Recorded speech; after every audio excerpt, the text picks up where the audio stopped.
ఇప్పుడు మనమందరం కూడా మన ముందు శ్రీనివాసులు గారు ఉన్నారు. ఆయన పోలీస్ డిపార్ట్మెంట్లో ఎస్ఐగా వర్క్ చేస్తున్నారు. యోగా ఆయన జీవితాన్ని ఎలా ప్రభావితం చేసిందో ఒకసారి ఆయన మాటల ద్వారానే మనం విందాం. సార్ ప్లీజ్ అందరికి తెలియజేయండి సార్.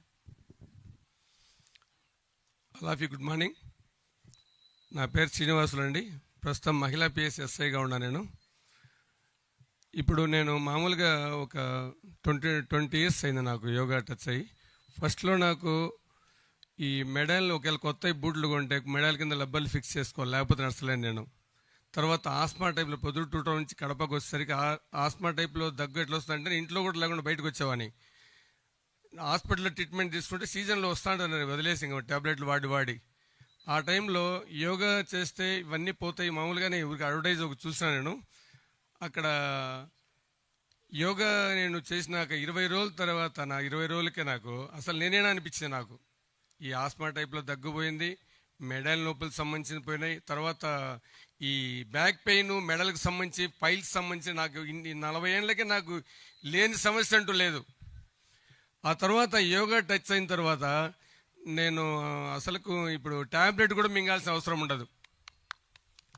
హాస్పిటల్ అన్నీ ఒట్టి అవుతాయండి. గైనికు దెబ్బలు తగిలితే తప్ప హాస్పిటల్ ముఖం చూడాల్సిన అవసరం ఉండదు ఎవరు కూడా. ఎందుకంటే నేను ఇప్పుడు నాకు 60+, నాకు 25 ఇయర్స్లో ఏ విధంగా మానసిక స్థితి, శరీరము అన్నీ ఎట్లున్నాయో అట్లున్నాయండి నాకు. నేను చాలా ట్రాఫిక్ ఎస్ఐ కూడా పనిచేశాను. నేను చాలా చోట్ల ఈ స్టూడెంట్స్ ఉంటే ట్రాఫిక్ అవేర్నెస్ మీద కూడా నేను పోయేవాని, స్కూళ్ళకు, కాలేజీలు, యూనివర్సిటీలు కూడా. అసలు ఈ యోగా చేయకముందు నేను అసలు మాట్లాడేవాని కూడా చేత కదా నాకు. అసలు ఎవరేం చెప్తామంటే 24 అవర్స్లో మా గురువు చెప్తున్నాడు, 24 అవర్స్లో అట్లీస్ట్ 24 మినిట్స్ అయినా మన శరీరం కోసం కేటాయించగలిగితే ప్రాణం ఉండేంత వరకు హాస్పిటల్ ముఖం చూడాల్సిన అవసరం ఉండదంట. ఈ కాన్సెప్ట్ చూడండి ఒకసారి. 24 అవర్స్లో అన్నిటికీ సమయం కేటాయిస్తాం మనము. అన్నిటికీ ఒక ఆయన ఉండే బిల్డింగ్ ఎంత శ్రద్ధగా బిల్డింగ్ కడతాడంటే ఆయన అంత శ్రద్ధగా కట్టి బిల్డింగ్ అయిపోయే లోపల వెళ్ళిపోయినాడు ఆయన ఇక్కడ భూమి మీద లేకుండా. నేను 1984లో పోలీస్ డిపార్ట్మెంట్ చేరానండి. ఇందాక చెప్తే కదా ఒక కాన్సెప్ట్ ఏమంటే 24 అవర్స్లో అట్లీస్ట్ 24 మినిట్స్ అయినా మీరు శరీరం కోసం కేటాయించండి. మనకు ప్రాణం ఉండేంత వరకు హాస్పిటల్ ముఖం చూడాల్సిన అవసరం ఉండదు. ఇది కూడా చాలామంది ఒక అంటారు, ఆయన యోగా చేస్తూ ఉన్నాడు కానీ ఆయనకు వచ్చిందని. మనం ఇంట్లో రోజు మనం కసు ఊడ్చుకుంటారు కదా, రోజు బట్టలు ఉతుక్కుంటారు, రోజు మనం మిగతా ప్రతి కార్యక్రమం రోజు చేస్తారు. కానీ శరీరంలో ఒక పార్ట్ కొన్ని కోట్లు ఇస్తే దొరుకుతాయి. 1 కోటి రూపాయలు ఇచ్చి అంటే మనం మార్చగలరు ఎవరన్నా?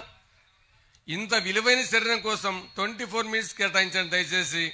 మన కడపలో మన ఆర్ట్ ఆఫ్ లివింగ్ సెంటర్ అని మాది ద్వారకా నగర్లో ఉన్నదండి. ప్రతిరోజు 5:30 నుంచి 7 వరకు మా సెంటర్ నడుస్తుంది. అక్కడ 365 రోజులు, లీవ్ సంవత్సరం నుంచి 366 రోజులు కూడా ఉంటుంది ఇక్కడ. దయచేసి మీ శరీరం కోసం కేటాయించి మాత్రం వదలొద్దండి దయచేసి. నాకైతే మా పోలీస్ కాబట్టి ఎన్నెన్నో ట్రైనింగ్లు చేసింటాం మేము. మామూలుగా చూడండి, మీరు నడిచిన కొంతమంది అనవసరంగా నడుస్తారని చెప్తారు.